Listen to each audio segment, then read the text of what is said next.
తోనే పొందుపరిచిండ్రని చాలా సీనియర్గా పనిచేసిండ్రు మంత్రులుగా.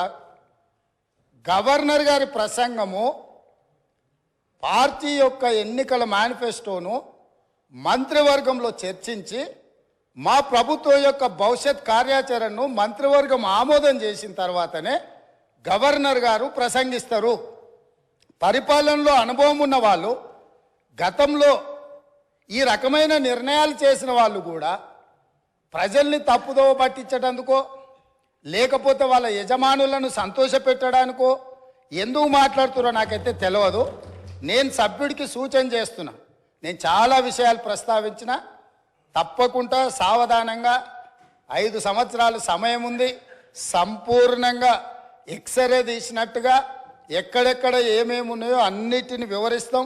మా ఆర్థిక మంత్రి గారు, డిప్యూటీ సీఎం గారు జరిగిన విధ్వంసం ఏంది, ఆర్థిక నేరం ఏంది, అన్ని విషయాలు ఈ సభలోనే తమరి అనుమతి తీసుకొని చర్చకు పెట్టి వాటన్నిటిని విశ్లేషిద్దాం.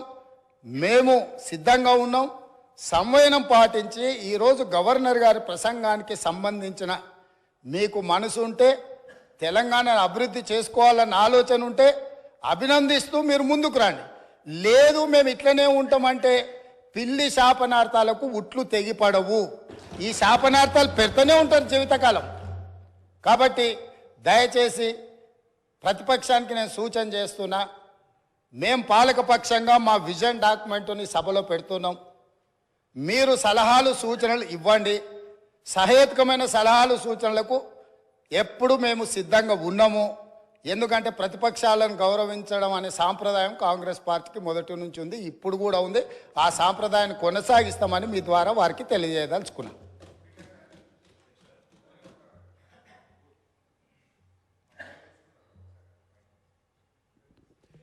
వారు మా పేరు తీసుకున్నారు అధ్యక్ష. గౌరవనీయులు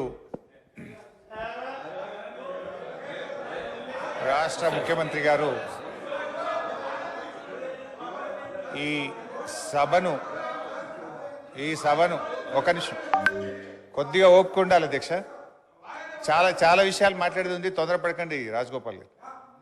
అయితే గౌరవ ముఖ్యమంత్రి గారు ఈ సభను తప్పుదోవ పట్టించే విధంగా కొన్ని వ్యాఖ్యలు చేశారు.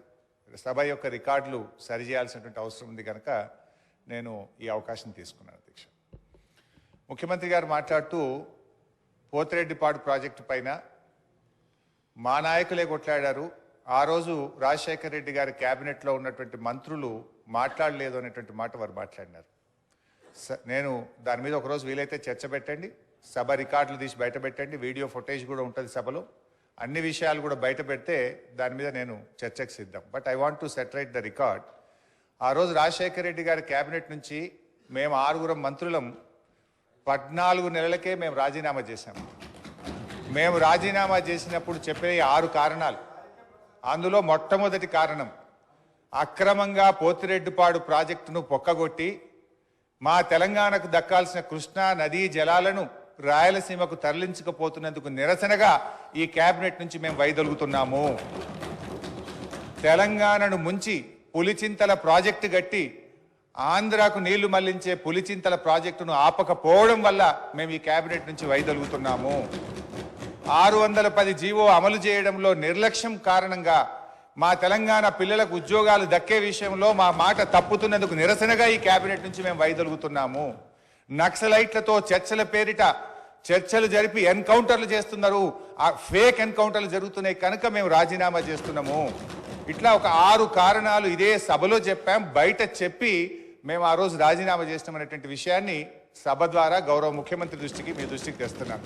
రెండో విషయం, ఇదే సభలో అదే పోడియం దగ్గర మీరు రికార్డులు తీయండి, నా చేతిలో ప్లే కార్డ్, మేము ఆ రోజు ఉన్న మా పద్మారావు గౌడు శాసనసభ్యులం పోతిరెడ్డి ప్రాజెక్టును వెంటనే ఆపాలని చెప్పి 45 రోజులు మొత్తం బడ్జెట్ సెషన్ మొత్తం పోతిరెడ్డి ప్రాజెక్టు ఆపాలని మేము అక్కడి నుంచి, కీర్తిశేషులు పీజేఆర్ గారు ఒక్కడు కాంగ్రెస్ పార్టీ నుంచి ఇక్కడి నుంచి కొట్లాడిండ్రు ఒక్కడే.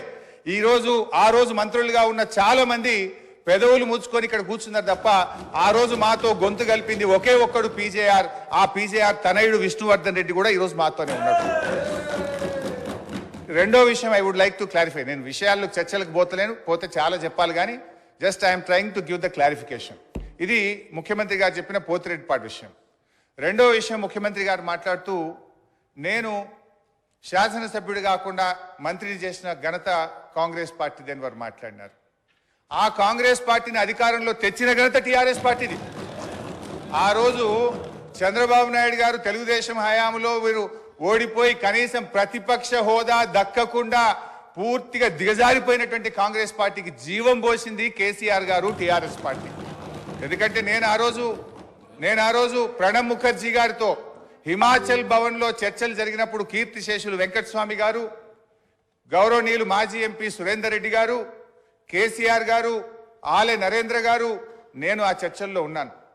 కేసీఆర్ గారు ఆ రోజు మాట్లాడుతూ ఆ అలయన్స్ చర్చలు జరిగినప్పుడు తప్పకుండా ఈ రాష్ట్రంలో కాంగ్రెస్ పార్టీ అధికారంలోకి తెస్తాం, దేశంలో కూడా అధికారంలోకి వస్తుందంటే ఆ రోజు ప్రణబ్ ముఖర్జీ గారు మాజీ రాష్ట్రపతి గారు అన్న మాట I was part of the discussion. Chandrashekar గారు మీరు అన్నట్టు నిజంగా కాంగ్రెస్ పార్టీ అధికారంలోకి వస్తే నువ్వు నా ఇంట్లో కూర్చొని తెలంగాణ రాష్ట్రం తీసుకొని పో, నిజంగా అధికారంలోకి వస్తుందా అని ఆయన అన్నారు. ఆ రోజు మేం పొత్తు పెట్టుకోవడం వల్లనే ఆ రోజు కాంగ్రెస్ పార్టీ అధికారంలోకి వచ్చింది తప్ప మీరేదో గెలిస్తే మాకు పదవులు ఇచ్చారు కాదు. మేము కాంగ్రెస్ పార్టీకి భిక్ష పెట్టినాం, మేము కాంగ్రెస్ పార్టీని అధికారంలో తేవడానికి ఆ రోజు సహకరించమనే విషయాన్ని గుర్తు చేస్తా ఉన్నాం. అధ్యక్ష, కేసీఆర్ గారి గురించి కూడా వారు మాట్లాడినారు. Just I'm trying to set right the record. నేను స్పీచ్ ఇవ్వడం లేదు, స్పీచ్ ఇచ్చినప్పుడు నేను ఇంకా చాలా విషయాలు చెప్తా, ఓన్లీ రికార్డ్ సెట్ రైట్ చేసే ప్రయత్నం చేస్తున్నా. వారు ఏం మాట్లాడినారంటే కేసీఆర్ గారిని మేము ఎంపీ చేసినామని చెప్పి మాట్లాడుతున్నారు. కేసీఆర్ ఆ రోజు కాంగ్రెస్ పార్టీతో పొత్తు పెట్టుకున్నప్పుడు కేసీఆర్ గారి గురించి ఒకటే విషయం చెప్పి నేను ముగిస్తా అధ్యక్ష. ఓన్లీ 1 మినిట్ అధ్యక్ష, 1 మినిట్ అధ్యక్ష. ఆ రోజు 1 మినిట్ అధ్యక్ష. Only I'm trying to set right the record. నేను స్పీచ్ ఇవ్వట్లేదు, రికార్డు కరెక్షన్ మాత్రం. ఒక్కటే నిమిషం అధ్యక్ష, సీనియర్ శాసనసభ్యులు ఒక్కటే నిమిషం అధ్యక్ష. I will take only 1 minute, I will take only 1 minute అధ్యక్ష. ఆ రోజు నిజంగానే కేంద్రంలో ఆ రోజు కాంగ్రెస్ పార్టీ అధికారంలోకి వచ్చినప్పుడు సోనియా గాంధీ గారి అధ్యక్షంలో యూపీఏ సమావేశం జరిగింది.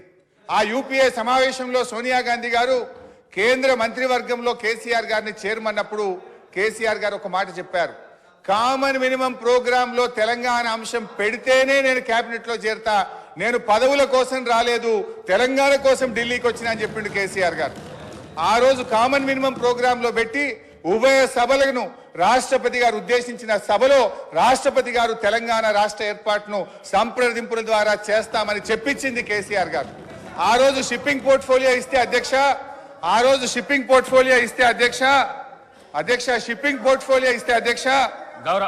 ఒక్కటే నిమిషం, ఆ రోజు డిఎంకే పార్టీ మాకు షిప్పింగ్ పోర్ట్ఫోలియోగా శ్రీధర్ 1 మినిట్ శ్రీధర్